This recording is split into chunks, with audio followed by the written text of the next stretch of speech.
Shabbat Shalom à vous. Bienvenue dans ce direct. Je suis très content de vous avoir avec moi en direct. Donc, nous sommes là ensemble, nous venons de débuter. Tu peux taguer une personne, tu peux taguer un ministre de Dieu, tu peux taguer un chrétien. Et surtout, n'arrête pas de publier ce lien, cet audio dans les groupes où tu es membre. Et nous sommes là pour partager. Donc, si tu es avec moi, donne-moi une réaction, et nous allons évoluer comme ça. Donc, invite des hommes de Dieu, invite des chrétiens, invite des personnes qui, n'est-ce pas, sont ouvriers dans l'œuvre de la moisson. Invite ces personnes qui se disent être chrétiennes et qui appartiennent à ces grands corps mystiques de Christ qu'est l'Église. Parce qu'il y a des choses, je crois que avec l'aide de Hachem, le maître du monde, nous allons partager sur des choses très, très merveilleuses, très importantes. Donc, tu peux inviter quelqu'un, tu peux taguer une personne dans les commentaires afin qu'il puisse savoir que le direct a déjà commencé et qu'il y a des choses qui vont se dire, il y a des choses qu'on va essayer de partager, il y a des choses qu'on va essayer d'échanger. Donc, tague une personne, bienvenue à toi qui arrive. Si tu es en ligne avec moi, est-ce que tu peux mettre Jésus est Seigneur dans les commentaires? Mets juste avec moi Jésus est Seigneur dans les commentaires et nous allons avancer comme ça, nous allons célébrer le Seigneur comme ça. Mets avec moi dans les commentaires Jésus-Christ est Seigneur. Si tu es en ligne, tu me suis, alors partage ce lien dans les groupes où tu es membre, partage. Nous sommes tous connectés au réseau du Saint-Esprit, nous sommes tous connectés au Roi Kodesh pour un moment merveilleux. Donc tag une personne dans les commentaires afin qu'il sache que nous sommes déjà là, afin qu'il sache que nous avons déjà commencé et que le Seigneur sera glorifié. Surtout que c'est direct, ce n'est pas quelque chose pour gagner une âme. Mais c'est vrai que concernant des ceux qui sont sauvés, c'est vrai que concernant des chrétiens qui doivent comprendre l'identité de l'Église, la mission que nous avons. J'attends. Donc nous sommes là, il y avait le réseau qui buguait un peu. J'attends que tu mettes dans le commentaire Jésus est Seigneur. J'attends que tu mettes dans le commentaire Jésus est Seigneur et nous allons évoluer comme ça. Tape juste cette phrase magnifique, Jésus-Christ est Seigneur. Et nous allons avancer comme ça. Alors on arrête de partager massivement. Tag les hommes de Dieu, les ministres de Dieu qui doivent entendre ces choses qui seront dites. Tag des ministres de Dieu qui doivent entendre ces choses qui seront dites, qui doivent entendre des choses parce que il est plus que temps que nous puissions changer de perspective, il est plus que temps que nous puissions grandir, il est plus que temps que nous puissions comprendre le rôle, la mission de l'Église dans une nation. Donc, j'attends que tu me mettes dans le commentaire Jésus est Seigneur. Mets-moi dans le commentaire Jésus est Seigneur. Korababa shaya baba shada. Korama shadoli aboshaya. Yes. Donc nous sommes là. Korababa shaka. Leko shalimado shamaya. Leko brado shamali zovia bada suj. Nous sommes là, alors Eki Ramashaya, le maître du monde est avec nous, le Seigneur Dieu des armées, il est avec nous ce soir, il est avec nous pour des moments magnifiques à passer.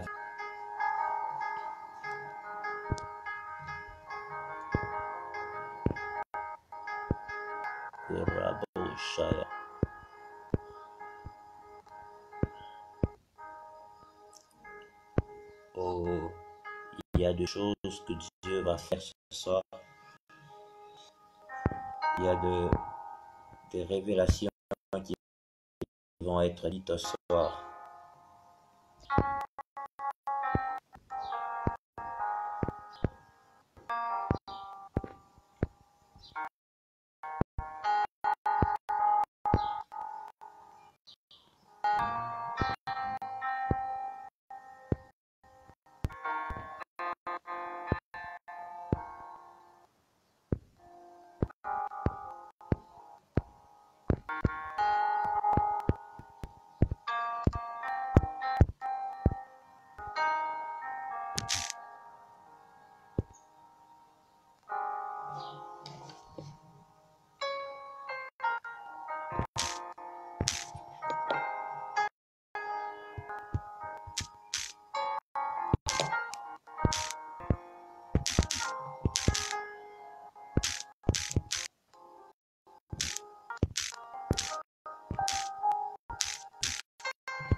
Donc, le thème est Yeskora Baba Shaya Baba Shaka Mado Shirago Shalea Lebruda Suj Kelimbrado Jamaka Les Oteza Souf Kelibrado Shaya. Oh, je crois que le Maître du monde nous sera favorable ce soir. Je crois que nous allons passer des moments intenses, des moments inoubliables à partager autour de la parole du Seigneur. Nous sommes en train de rendre témoignage de ce que le Maître du monde accomplit dans nos vies, de ce qu'il accomplit dans nos vies, de ce qu'il fait pour nous. Nous rendons témoignage pour cela. Nous rendons témoignage pour ce qui nous donne de connaître, pour ce qui nous donne d'expérimenter. Donc, nous sommes là ensemble ce soir, nous sommes là pour ces moments glorieux. Nous sommes là ce soir pour partager sur cette thématique. L'Église dans la nation. L'Église dans la nation. La présence de l'Église dans une nation doit-elle être source de joie? Doit-elle être source de délivrance? Ou doit-elle être source de remords? Être source des problèmes? Oh, malheureusement, aujourd'hui, nous sommes dans un monde, dans une génération où ce ne sont pas les hommes d'Église qui donnent des leçons sur l'Église. Des hommes qui ne connaissent rien de l'histoire de l'Église. Des hommes qui ne maîtrisent rien sur la thématique ecclésiale. Mais ce sont eux qui sont des donneurs de leçons. Ce sont eux qui s'élèvent pour dire comment est-ce que l'Église doit fonctionner, pour dire comment est-ce que les choses doivent avancer. Alors qu'ils ne sont même pas eux-mêmes hommes d'Église. Alors qu'ils ne savent même pas combien ça pèse de pouvoir diriger une âme. Ils ne savent même pas combien cela pèse de pouvoir gérer une âme. Vous savez, gérer 10 personnes, c'est gérer 10 mentalités. Gérer 10 personnes, c'est gérer 10 mentalités différentes. C'est gérer 10 comportements différents. Chacun vient de sa famille. Et donc ce sont des hommes qui ne sont pas des hommes d'église, qui s'élèvent un bon matin et ils peuvent dire n'importe quoi. Voilà, les pasteurs exagèrent, voilà ceci, cela. Mais nous sommes là ce soir pour parler sur l'église dans une nation. Voilà pourquoi, toi qui es là, tag des hommes de Dieu, tag des hommes de Dieu dans les commentaires, afin de les inviter à venir prendre part à ces moments que nous allons partager. Non pas parce qu'ils vont apprendre quelque chose de nouveau. Peut-être que je vais dire quelque chose qu'ils connaissent, mais je le dirai certainement d'une nouvelle manière. Je le dirai certainement avec un vocabulaire peut-être qu'ils n'ont pas encore entendu. Peut-être que ce sera un rappel. Vous savez, l'apôtre Pierre, il dit que je m'engage à vous dire des choses, à vous répéter des choses que vous connaissez déjà, mais je vais encore vous le redire. Donc parfois, nous avons besoin d'être rappelés au sujet des choses que nous connaissons, mais que nous avons oubliées, au sujet des choses que nous connaissons, mais qu'on n'a pas prises en compte.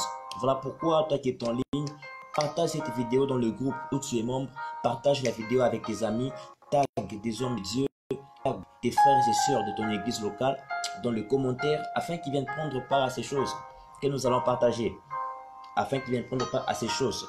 Qu'est-ce que l'Église? Quel est l'apport de l'Église dans une nation? Qu'est-ce que l'Église peut faire dans la nation? Qu'est-ce que l'Église peut apporter pour une nation, pour l'histoire d'un pays? Nous voyons des gens s'élever de partout aujourd'hui. Ils disent, voilà, l'Africain n'évolue pas parce que l'Africain est un prieur. L'Africain prie à tout moment. Dieu est grand. Mais est-ce qu'ils se sont documentés sur l'histoire de l'Europe? Est-ce qu'ils savent au moins que le monde moderne doit tout au christianisme? Aujourd'hui, on parle de l'état de droit. Est-ce qu'on sait d'où cela vient?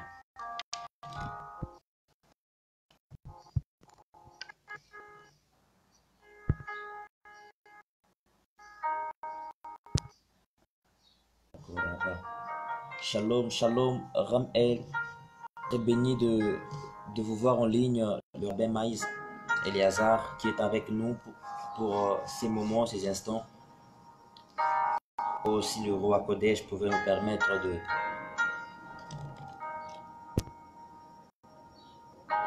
Je crois que je vais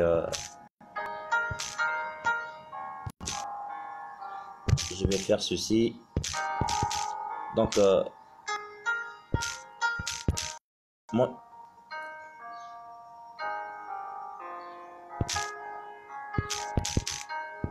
Je crois que je vais faire ceci.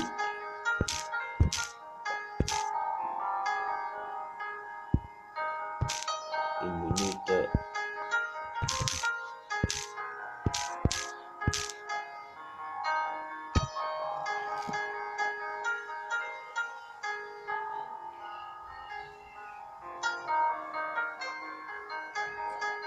Si ça va marcher pour aujourd'hui.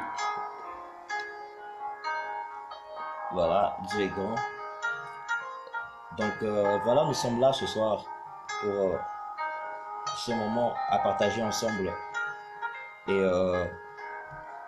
donc j'aimerais que vraiment tu aies avec toi ton calepin, que tu aies avec toi ton stylo, pour que nous puissions partager ce soir. L'Ecclésiaste, dans son premier chapitre, il dit que ce qui arrive, c'est quelque chose qui est déjà arrivé. Mais seulement les hommes n'y prennent pas garde. Seulement les hommes ne prennent pas le temps de réfléchir, de penser par rapport aux choses qui se passent. C'est de là qu'il continue en disant qu'il n'y a rien de nouveau sous le soleil. Parce que, en fin de compte, c'est comme si nous vivons dans un circuit fermé. Voyez-vous, tout ce qui a déjà eu tout ce qui se passe sous le soleil n'est pas quelque chose d'un ordre nouvel.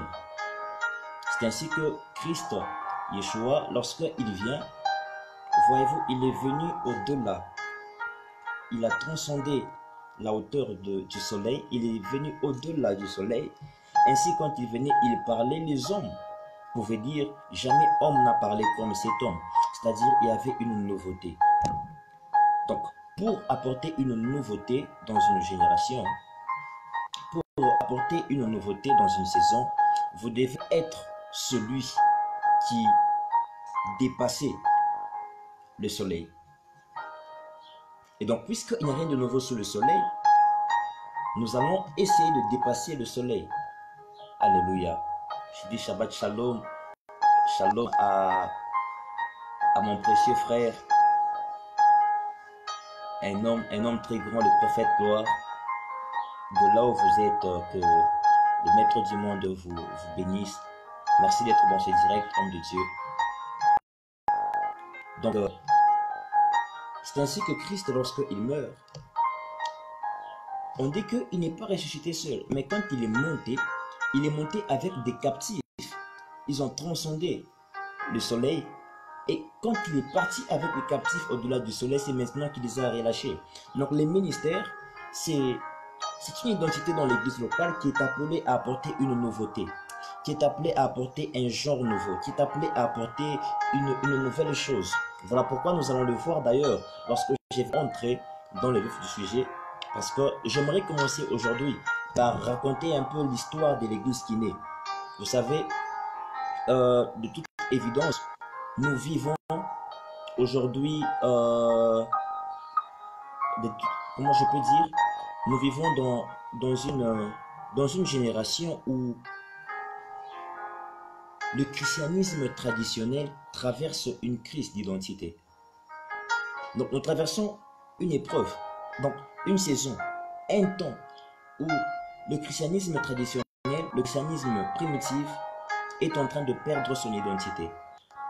Et vous savez, lorsque vous perdez une vie mal définie, une vie qui n'est pas précise, est une vie qui part déjà pour échouer. Et aussi longtemps que nous avons du mal à identifier, à définir le christianisme traditionnel, à définir le christianisme dont nous sommes pratiquants, dont nous sommes ceux qui croyons en ce message, nous sommes partis pour échouer. Voilà pourquoi ce thème vient, l'Église dans la nation, double point, l'héritage néfaste des Néron. Et vous savez, le plus triste dans ça, c'est que nous vivons dans une génération où la spiritualité individuelle est devenue la norme. C'est-à-dire chacun veut rester à la maison, prier à la maison.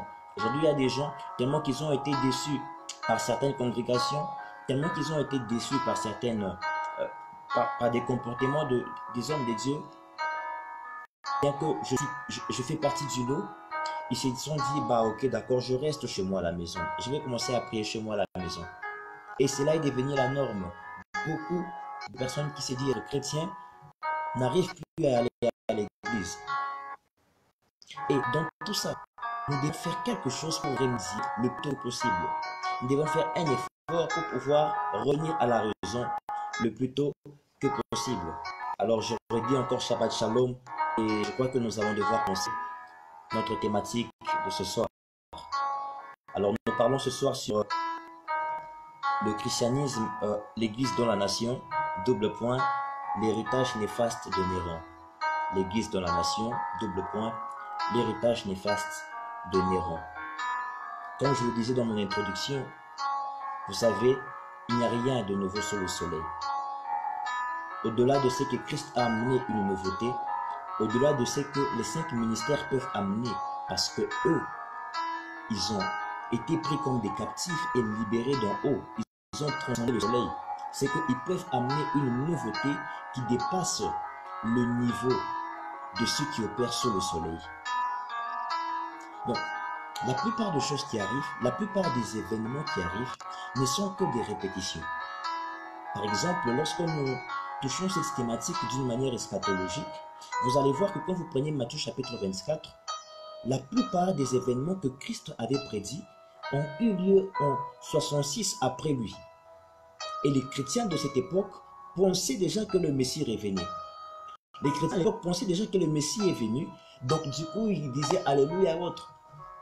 Par exemple, Christ a dit dans Matthieu 24, parmi les signes eschatologiques, il dit qu'il n'y aura plus sur ces terres, il n'y aura que pierre sur pierre dans cette ville. Et quand vous arrivez aujourd'hui à Jérusalem, pour ceux qui font le pèlerinage, afin de trouver le temple qui a existé à l'époque de Jésus, il va falloir creuser, creuser, creuser et creuser. Et aujourd'hui, là où il y avait le temple, il y a une grande mosquée qui est érigée là-bas. Jésus a parlé des personnes qui viendront avec son nom, comme des trompeurs. Et à l'époque de Jésus, il y a eu des gens qui se sont présentés comme étant des messies. Donc ce sont des choses qui ont eu lieu. Ça ne s'est pas seulement limité en cette période-là.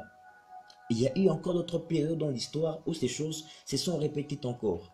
Tout comme aujourd'hui, nous pouvons encore revivre ces mêmes messages, ces mêmes prophéties, mais nous les vivons encore alors que ceux qui ont vécu avant nous ont eux aussi vécu leur part des vérités.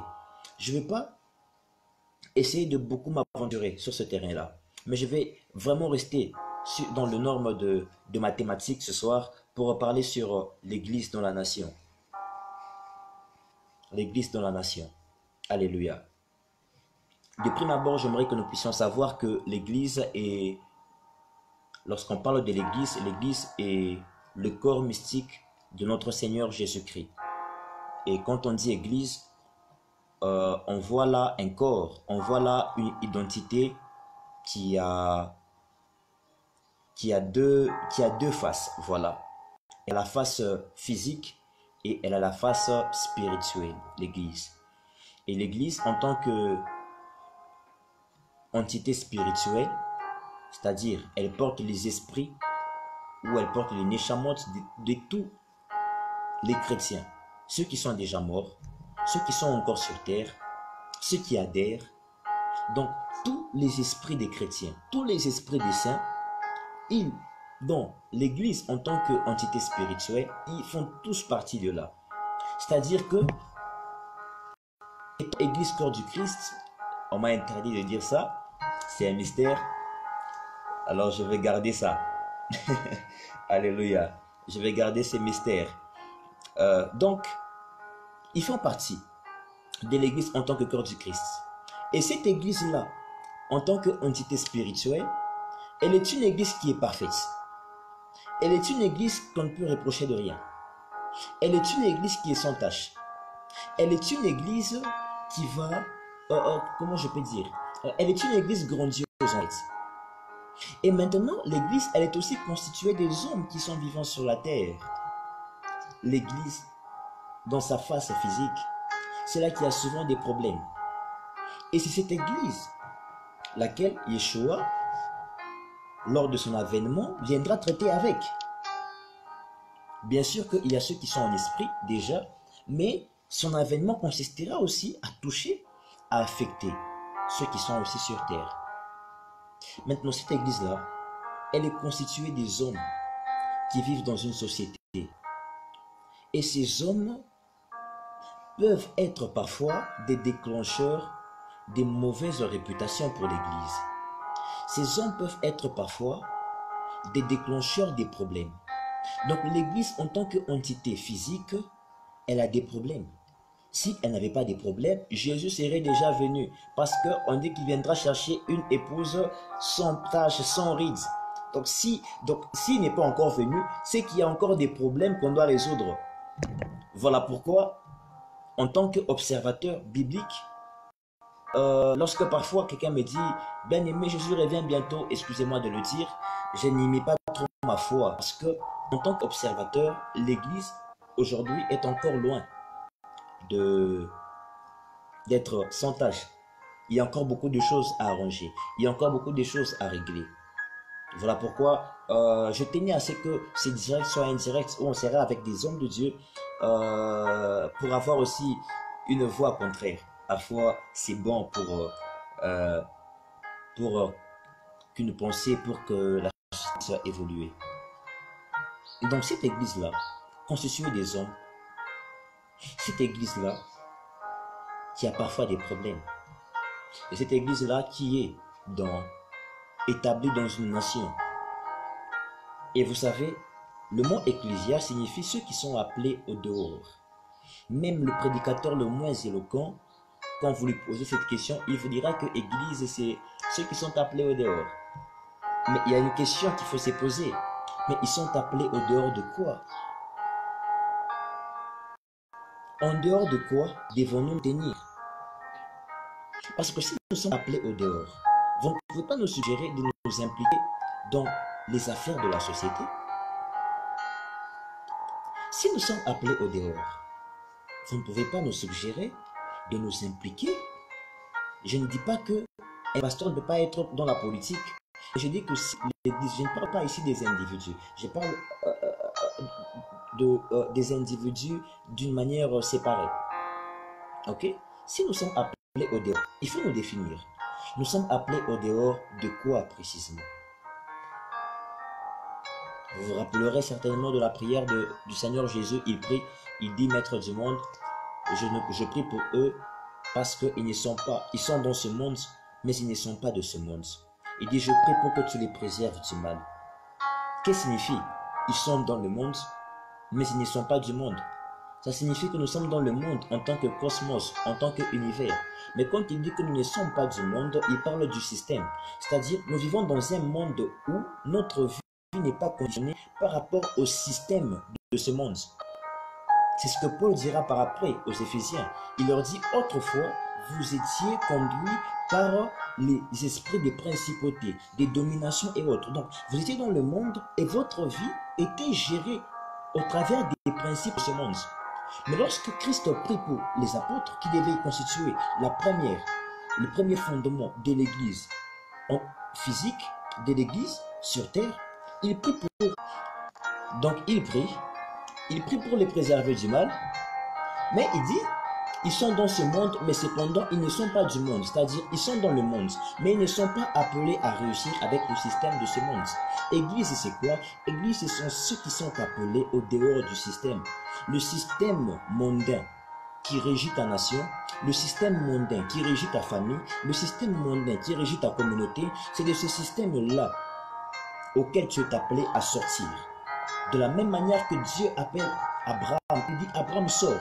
Tu sors de quoi? Il dit Abraham, quitte ta patrie. Tu dois quitter le système de la patrie. 2, quitte ta famille. Tu dois quitter le système même de la famille. Et 3, il lui dit quitte ta nation. Donc l'église, ceux qui sont appelés au dehors, nous sommes appelés au dehors de quoi? Nous ne sommes pas appelés au dehors du monde. Non, parce que nous devons vivre dans le monde. Notre mission est dans le monde.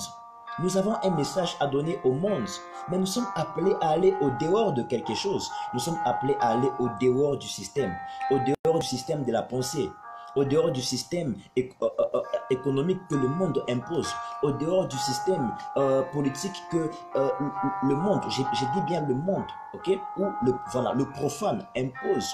Nous sommes appelés au dehors de tout système que le profane impose. Pourquoi? Pour établir un nouveau système au travers d'un message. Et lorsque Jésus-Christ meurt, là je vais entrer un peu dans l'histoire de l'Église.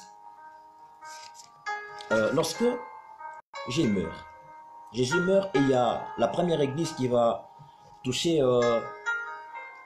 la première Église qu'on va appeler dans l'histoire l'Église antique. L'Église antique est une période de l'Église qui est allée de l'an 33 après Jésus jusqu'à 509 avec la nomination du premier pape comme souverain pontife. Donc vous allez voir que ce qui a marqué la fin de l'église qu'on appelle l'église antique, c'est un événement. Quel événement? La nomination du premier pape comme souverain pontife en 509. Donc l'église primitive est née avec les disciples, les premiers chrétiens qui étaient des Israélites, et lorsqu'ils naissent, les Juifs les appelaient les Galiléens.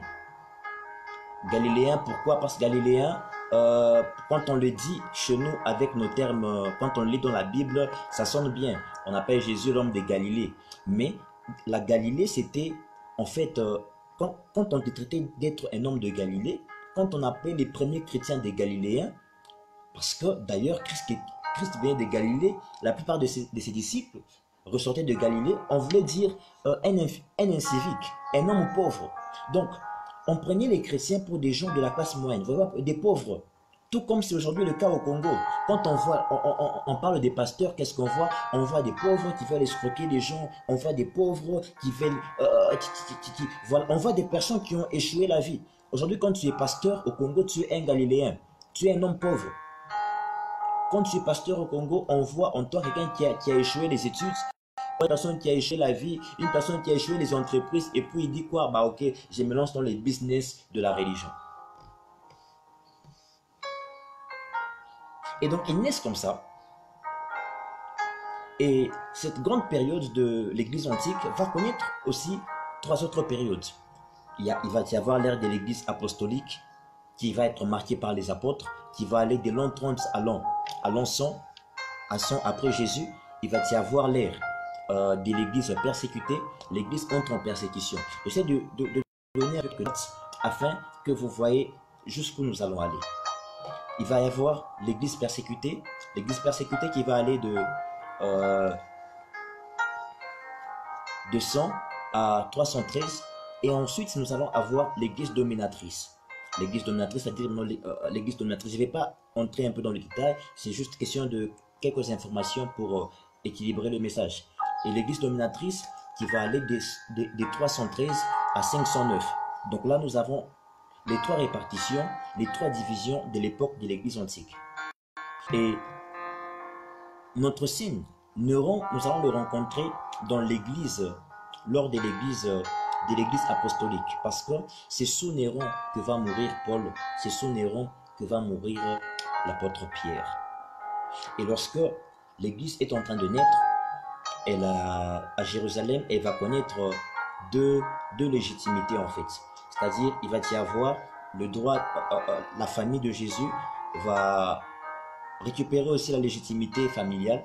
Ils vont, comme nous le voyons un peu avec nos amis branhamistes, lorsque Branham meurt, il n'y a pas que les confrères qui restent, il y a aussi la famille qui veut gérer.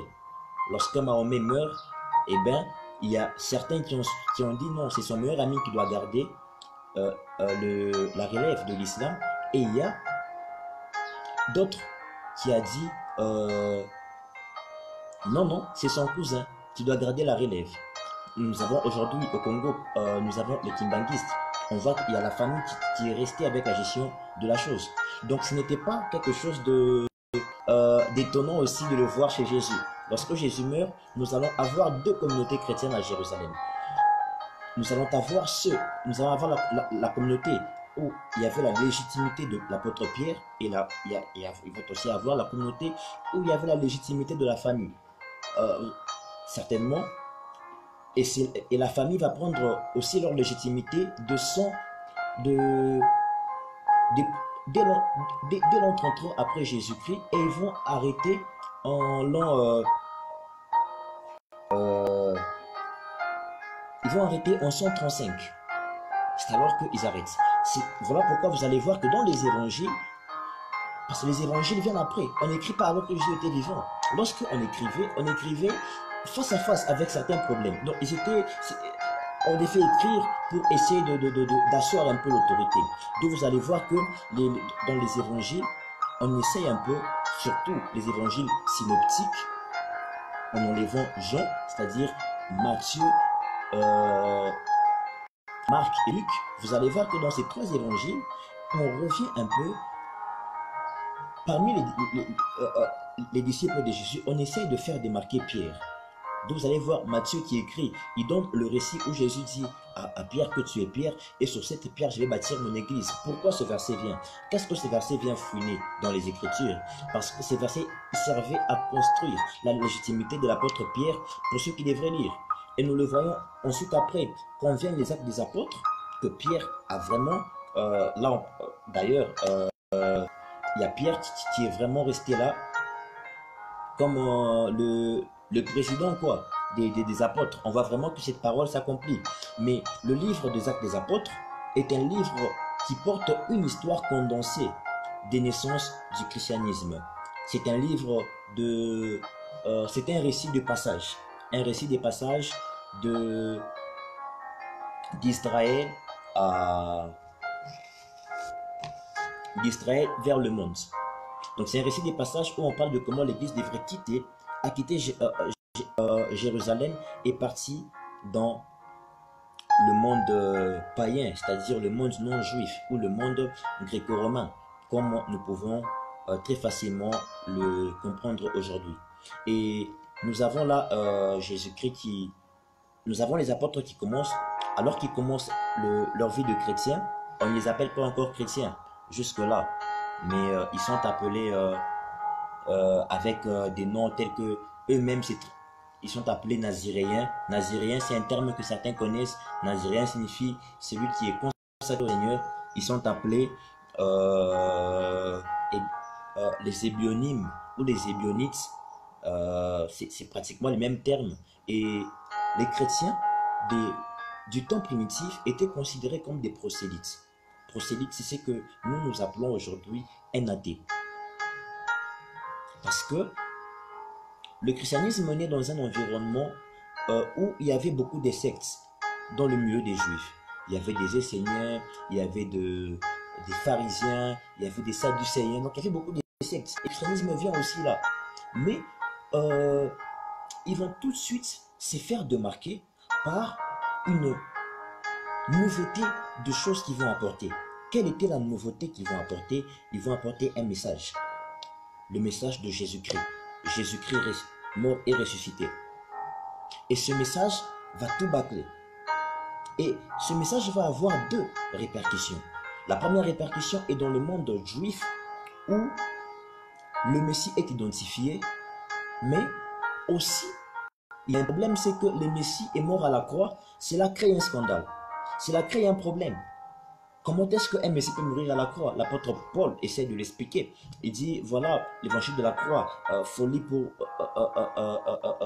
les Grecs, scandale pour les Juifs. C'est scandale dans le terme que cela choque. Un Messie, oui, un Messie va souffrir. On ne refuse pas. Le Messie doit souffrir selon les prophéties. Mais le Messie mourir à la croix, ça on ne conçoit pas. On ne conçoit pas. Et même chez les Grecs, cela a été une folie. Mais comment ils peuvent dire de leur Jésus qu'il est le Messie, alors que ce Messie-là, il est mort à la croix? Donc, le fait de passer par la croix va être quelque chose qui va vraiment frapper fort. Et lorsque vous lisez la conversation de Jésus avec les disciples de...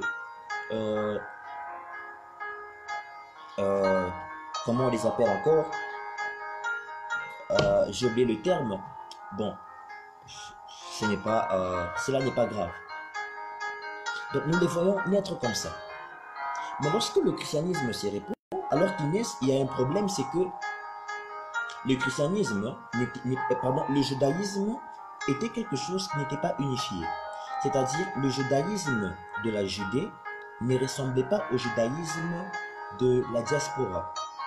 Parce que le judaïsme, c'est deux choses en fait. Le judaïsme, c'est la Torah. Le judaïsme, ce sont les coutumes. Lorsque vous regardez les grandes fêtes, vous allez voir qu'en Israël, on ne fête pas de la même manière que les Africains qui sont convertis au judaïsme fêtent. Et l'apôtre Paul grandit dans la diaspora. Il est juif, donc il grandit c'est un homme de la diaspora. Il grandit avec le judaïsme, oui, mais les coutumes qu'il a connues n'étaient pas les mêmes que ce qui s'est passé en Judée. Parce que cela va plus loin. Il faut savoir que même ceux qui étaient en Galilée, on les prenait pour des personnes de la diaspora. Regardez, tous ceux qui ont essayé de prendre des informations, ils savent que oui, les Samaritains, c'est une race mélangée, mais quand même on peut les assimiler aux Juifs. Mais on voit net dans la conversation de Jésus et la Samaritaine qu'il y a vraiment une réticence entre les Samaritains et les Juifs. Ils disent non, vous les Juifs, vous les Samaritains. Donc, nous sommes là face à un dilemme, face à un problème. C'est que l'apôtre Paul grandit dans la diaspora. Il y a la Torah qui est partagée, qui a fait à ce que son judaïsme était un judaïsme universel grâce à la Torah. Mais quant aux coutumes, cela rendait particulier. Alors, cet homme qui grandit dans cet univers de la diaspora, il fallait seulement que ce soit par lui que Dieu puisse prendre l'évangile et lui donner pour aller annoncer aux païens. Parce que si on avait donné à Pierre, qui a grandi dans un lieu où le sacerdoce, où le judaïsme, il fallait seulement circoncire, je vous assure qu'aujourd'hui, nous serons tous passés par la circoncision. Mais comme Pierre a grandi en dehors des murs de Jérusalem, il connaît la culture, il connaît les coutumes du monde gréco-romain, il fallait nécessairement que ce soit par lui. Lui pouvait comprendre cela. C'est ainsi qu'il y a quelqu'un comme le Saint Jérôme dans ses écrits, il écrit et il parle, il dit que l'apôtre Paul, il dit que l'apôtre Paul, il respectait quand même les préceptes de la loi mosaïque, des peurs qu'il ne soit pas lapidé par les judaïsants. Parce que je vous dis qu'il y avait les chrétiens d'Israël, vraiment, si tu ne judaïses pas, c'était grave pour toi. On pouvait même te chicoter, te frapper fort. C'est merveilleux l'histoire que l'Église a a connu les amis. Et bien que il y avait ces divergences, quelque chose se passe, c'est que avant que les enfants de Dieu ne soient appelés chrétiens, eux-mêmes, dans leur communauté, ils s'appelaient juifs. Si vous prenez Apocalypse chapitre 3, le verset 9, alors qu'on parle à l'église de Philadelphie, Philadelphie n'est pas une église qui est à Jérusalem, c'est une église qui est dans les provinces grecques et autres, romaines. Et on dit à cette église que voilà, je livrerai bientôt tous ceux de la synagogue de Satan qui ont dit qu'ils sont des juifs. Pourquoi est-ce qu'il y a des chrétiens qui ne sont pas en Israël, qui ne sont pas dans la Judée, mais qui se font appeler juifs? Parce que juif signifie tout simplement celui qui a reçu la promesse de Dieu. Tout comme musulman signifie celui qui est soumis à Dieu. Donc, je vous étonnerai un jour de vous dire que je suis musulman. Si vous me prenez au mot, vous allez me taxer de tout. Alors que musulman signifie tout simplement que celui qui est soumis à Dieu. Si même les musulmans eux-mêmes vont plus loin pour dire que Abraham, Isaac, Jacob et tous les prophètes de l'Ancien Testament étaient des musulmans, vous risquez de croire. Si vous ne savez pas ce que signifie musulman, vous risquez de croire qu'ils veulent dire qu'ils avaient une foi vers l'islam. Mais cela signifie tout simplement que c'était des personnes qui étaient soumises à Dieu. Donc celui qui est soumis à Dieu, on l'appelle musulman. Tout comme celui qui a une promesse venant de Dieu, on l'appelle juif. Et les chrétiens du premier siècle, qu'ils soient en Israël ou qu'ils soient ailleurs, ils s'appelaient entre eux juifs. D'où même dans l'empire gréco-romain, on les prenait pour des juifs. Donc dire juif, dire je suis juif, c'est-à-dire que j'ai les promesses de Dieu. D'où, quelle est la promesse? Je traiterai avec eux une nouvelle alliance. Voilà. Quand tu dis que non, oh, la nouvelle alliance, la nouvelle alliance. La nouvelle alliance, c'est quoi?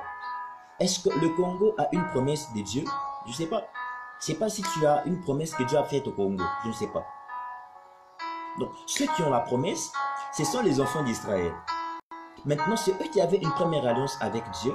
C'est à eux que Dieu promet une deuxième alliance. Maintenant, nous, les nations, nous venons nous greffer à l'olivier au travers du mérite de la mort de Jésus-Christ sur la croix. Donc, nous venons nous greffer à Jésus-Christ au travers, aux promesses d'Israël, au travers de la foi en Jésus-Christ. Voilà pourquoi Jésus dit à la Samaritaine que le salut vient des Juifs.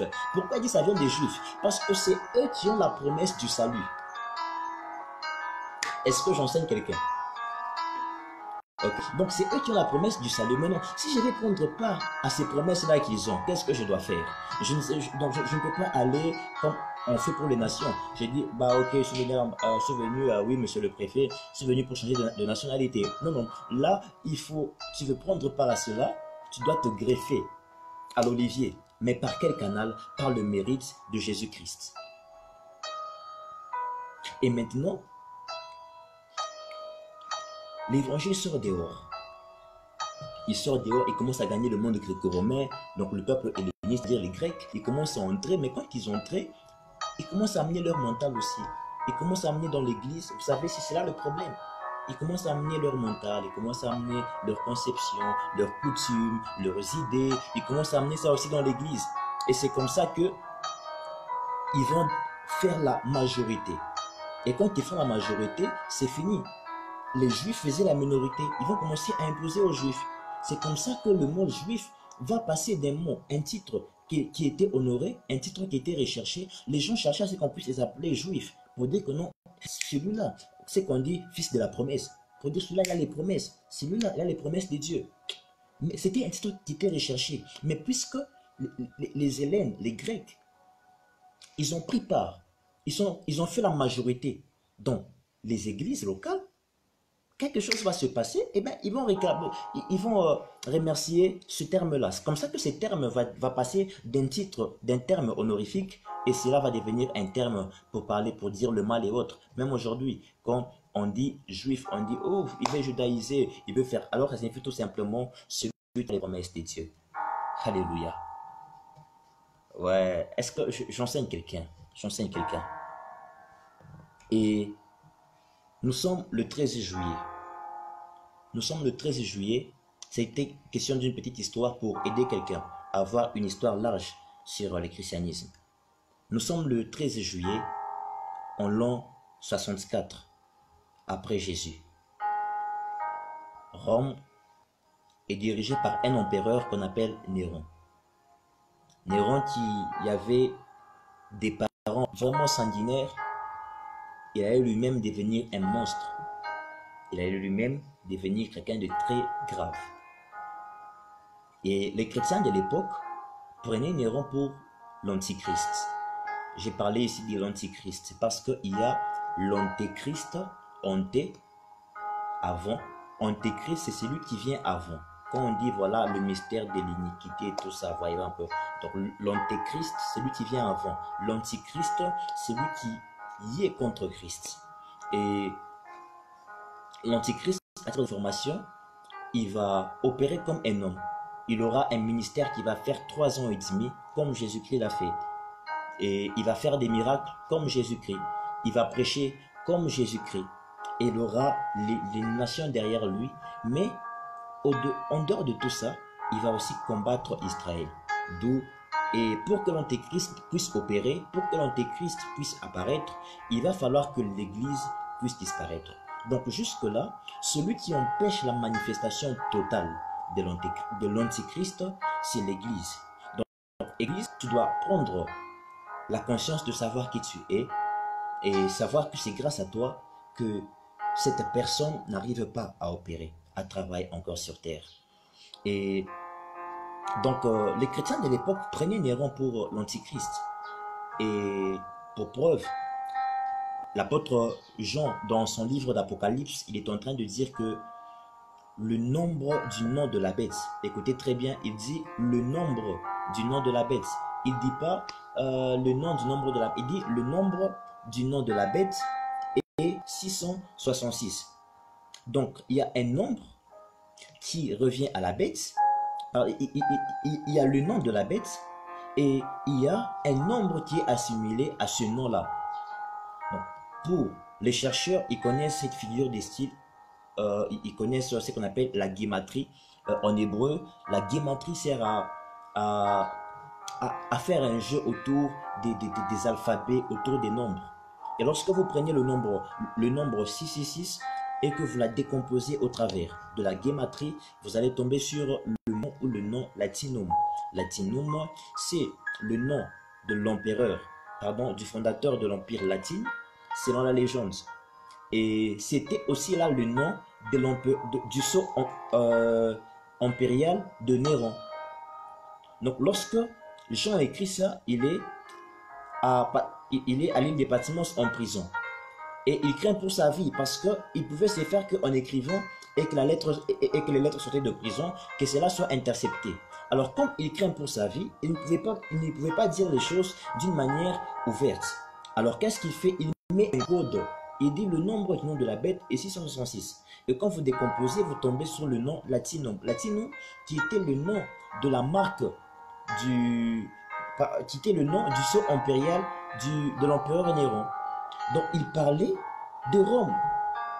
Si vous voulez savoir c'est quoi 666 aujourd'hui, eh bien réfléchissez si à l'époque ça a été Rome. Aujourd'hui c'est quoi? J'ai fait un parenthèse. Je rentre dans mon sujet. Et donc,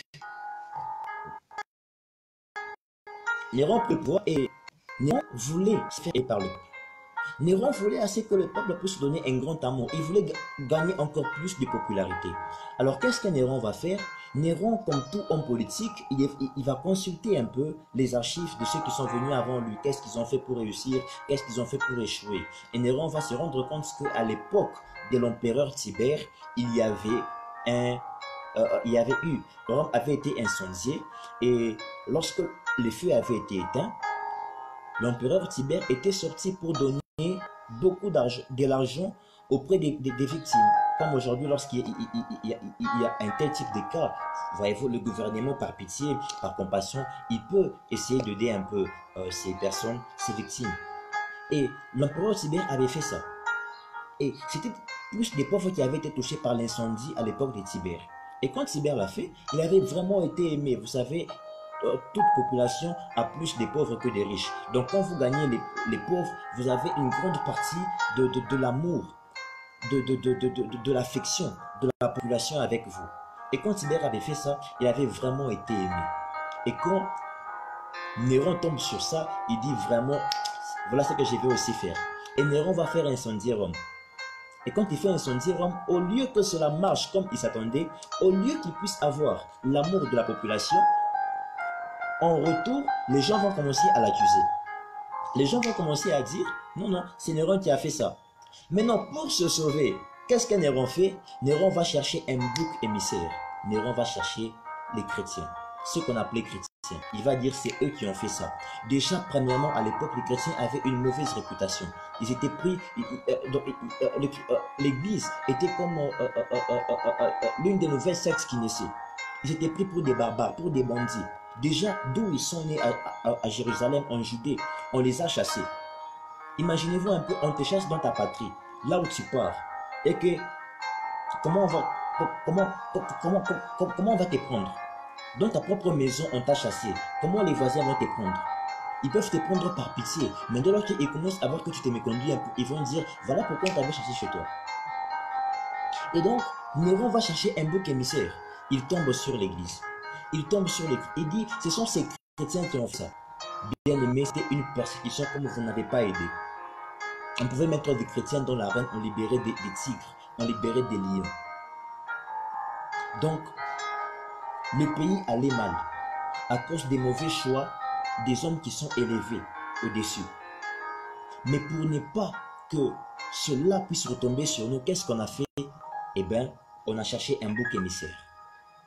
Vous savez, l'héritage néfaste que Néron a laissé à l'Église aujourd'hui, vis-à-vis des nations, c'est de faire souvent de l'Église un bouc émissaire. Je vois souvent des internautes, des personnes qui ne sont pas des hommes d'Église, qui peuvent passer facilement sur Facebook pour dire que voilà, oh, le Congo n'évolue pas, il y a beaucoup de prières au Congo, les gens ne font que prier. Je ne sais pas s'ils habitent vraiment le Congo ou pas. Je ne connais pas une église qui ouvre du lundi au lundi de 8h à 18h. Je ne connais pas. Les cultes se passent les après-midi. Les cultes se passent les après-midi.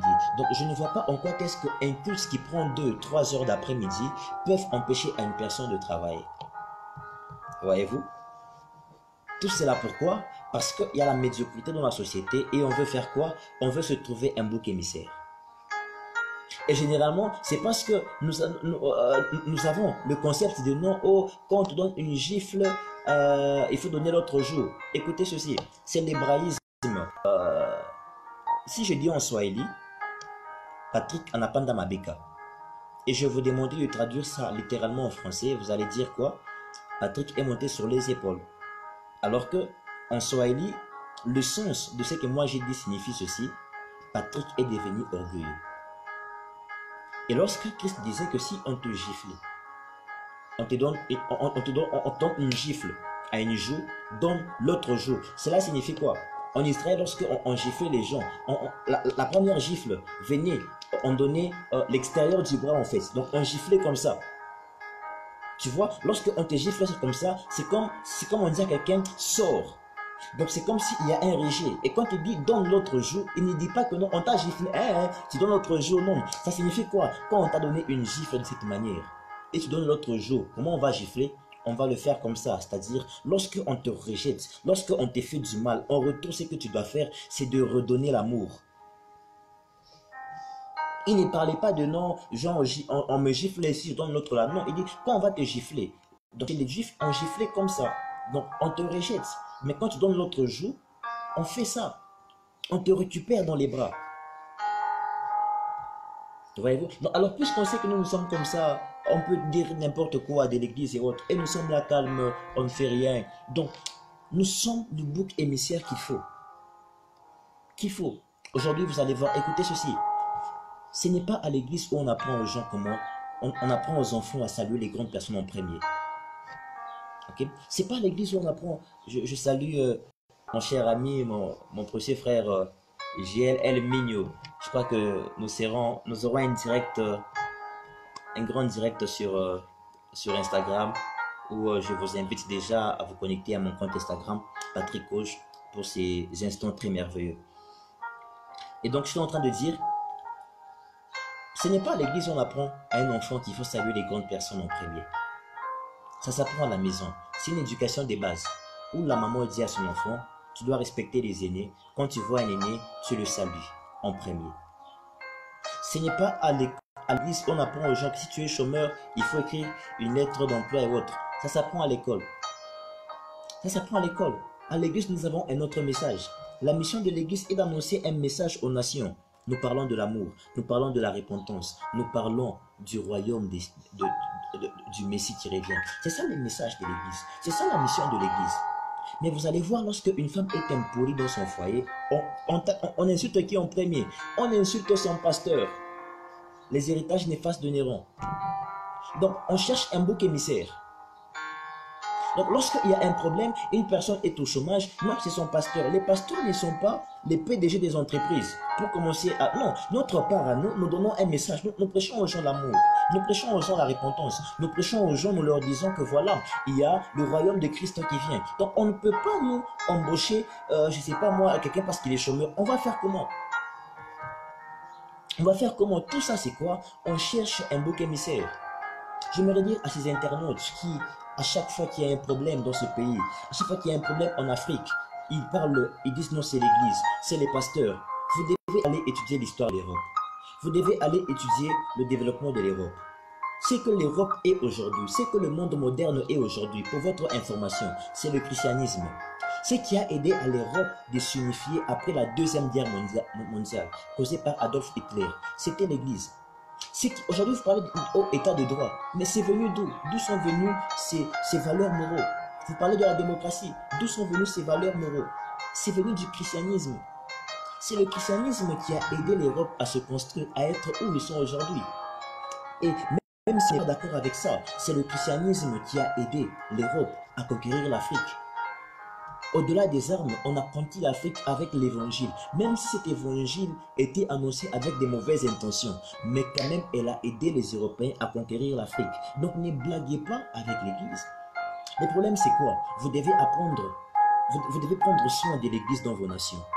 Je vais finir en vous disant ceci. Lorsque vous prenez Ésaïe chapitre 2, le verset 1er à 3, il est écrit ceci. Au dernier jour, la montagne du Seigneur sera élevée au sommet de toutes les montagnes. Et les nations iront s'y affluer en disant, c'est de Jérusalem que sort la parole de Dieu, c'est de Sion que sort. Je vais le terme, mais ils disent, les nations iront là-bas pour dire, allons nous réfugier là-bas. Allons nous réfugier à la maison de l'Éternel. Ce n'est pas à l'église de descendre et aller en politique. C'est à la politique de venir vers l'église. Parce que la politique est déjà dans un système. Et nous sommes appelés en dehors d'un système. C'est à eux de venir vers nous. Et non le contraire. Parce que le jour où vous allez voir un pasteur aller chez un gouverneur, chez un ministre, vous allez dire quoi? Il est parti chercher l'argent. Alors comme on ne veut pas aller chercher l'argent, qu'ils viennent vers nous. Le rôle d'une église locale dans une nation devient forte lorsque cette église est valorisée, lorsqu'on connaît l'importance de cette église, lorsqu'on consulte les grands de l'église. Vous voulez savoir comment gérer l'économie d'une nation? Vous avez besoin, venez vers l'église. Quelles ont été les stratégies, quels ont été les stratagèmes dans la Bible qui ont permis à Joseph de conserver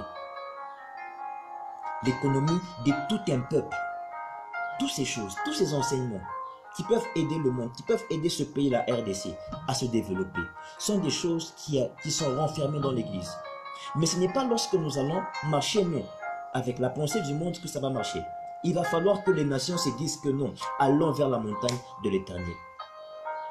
Donc aussi longtemps que nous allons rester avec ce mental où, quand il y a un problème, quand ça ne va pas, c'est l'église qui passe devant pour bouc émissaire, nous échouons. Et j'aimerais nous dire à nous, hommes d'église, que ne tordons pas le message de l'église. Ne tordons pas le message de l'église. C'est ce même message. Vous savez, lorsque l'évangile arrive dans le monde gréco-romain, comme je le disais, que chez les Juifs, on venait d'identifier le Messie. Mais chez les Romains, il y avait encore un problème. Qu'est-ce qui va permettre à l'évangile de courir pendant les 3 premiers siècles dans le monde gréco-romain? c'est que les Romains avaient besoin du salut. Ces gens cherchaient un salut, pas un salut de la même manière que les Juifs. Les Juifs cherchaient un salut de la délivrance par rapport à l'occupation étrangère. Mais les Romains, eux, cherchaient un salut par rapport à l'initiation mystique, à la vie spirituelle. Parce que dans la Rome antique, la religion était au centre. Déjà en commençant par l'empereur qui était vénéré. Donc ils cherchaient un salut qui devait venir par une initiation. Et ainsi vient le message d'où l'apôtre Jean qui écrit son évangile. Il dit au commencement était la parole. Donc déjà des mots qui sont très forts. Au commencement était la parole, elle était Dieu, elle était avec Dieu. Déjà il y a des fortes déclarations, des fortes paroles initiatiques.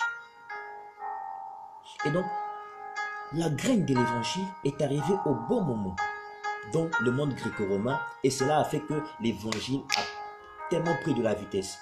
Et aujourd'hui, l'église du Congo doit regarder par rapport aux messages principaux qui ont été donnés à l'église à apporter à une nation.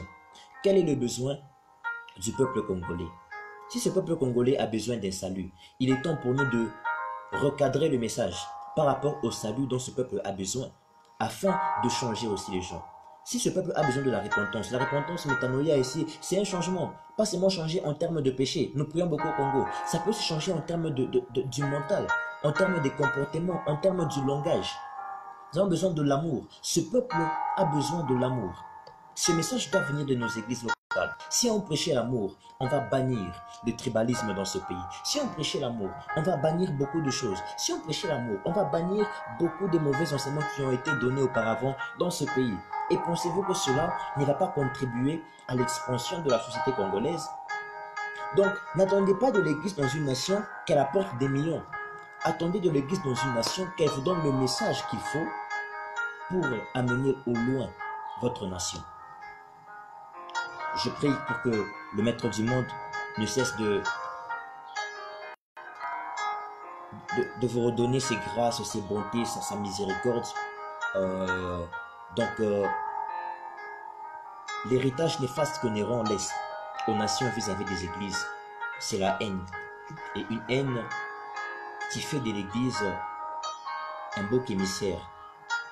Aujourd'hui, Donald Trump, il a beaucoup, par rapport à certains analystes, on dit qu'il a encore des chances de pouvoir se faire réélire.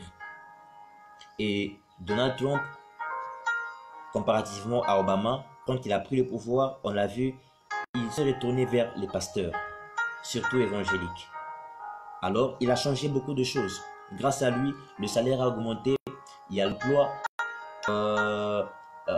par rapport aux taxes, tout ça. Donc, l'économie du pays se gare à relever beaucoup de problèmes que Obama a échoué, pour lesquels beaucoup d'Américains ont souffert. Et comme toujours, lorsque une personne traverse des moments de bonheur, on ne pose pas la question de savoir d'où vient le bonheur. Mais quand une personne passe des moments difficiles, on veut savoir d'où est venu mon problème, d'où est venu mes blocages. Lorsque c'est en Afrique que les choses vont mal, on dit c'est l'église. Mais lorsque c'est en Amérique, on a relevé, on a donné des solutions à des problèmes que Obama a échoué. On ne demande pas d'où est venue la solution. On ne voit pas que ces pasteurs, que ce président est attaché aux hommes d'église. Là, on ne voit pas. Mais lorsqu'il y a des problèmes qui ne marchent pas, on va dire, oh voilà, c'est parce qu'il y a des pasteurs. Donc, je crois qu'il faudrait s'asseoir, s'interroger, pourquoi devrons-nous haïr d'une manière gratuite l'église du Seigneur dans sa nation, au lieu de la chérir, au lieu de la protéger, au lieu d'aller vers elle. Donc, je crois que pour voir plus loin, nous avons besoin de monter sur les épaules de quelqu'un d'autre. Et la nation congolaise aujourd'hui a besoin de monter sur les épaules de son église. La nation congolaise aujourd'hui a besoin de monter sur les épaules de son église. Et je prie seulement que nous, les hommes de Dieu aussi, soyons sérieux, que nous puissions rentrer à l'authenticité, que nous puissions rentrer au christianisme traditionnel, porter le message qu'il faut, dire la vérité là où il faut. Et je crois que l'avenir de ce pays et sera radieux. Tov, merci à tous pour l'écoute. Demeurez bénis, donc merci.